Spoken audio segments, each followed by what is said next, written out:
सही को यहाँ पे बिहार में दबाया जा रहा है। जब से ही चाचा भतीजा का सरकार बना है तब से ही जंगल स्टार्ट हो गया। बाप के साथ बेटा भी जाने वाला है, बस उसको।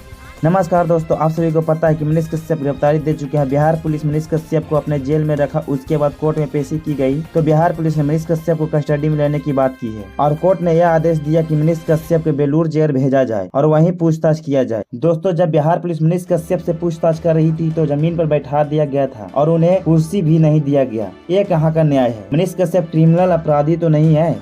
आपको बता दें कि हमारे देश में क्रिमिनल को अच्छे तरीके से बैठा कर पूछताछ किया जाता है, लेकिन दोस्तों आप सभी को बता दें कि मनीष कश्यप हमेशा सरकार और पुलिस के खिलाफ रहते हैं और जो गलत करता है उनके खिलाफ आवाज उठाते हैं। आपको बता दें कि मनीष कश्यप से सब बदला ले रहे हैं। मनीष कश्यप एक दिन जरूर बाहर आएंगे और बिहार को बदल के रहेंगे। दोस्तों, मनीष कश्यप के बारे में आपका क्या राय है? कमेंट करके जरूर बताएं और हमारे चैनल पर नए हो तो चैनल को सब्सक्राइब करें।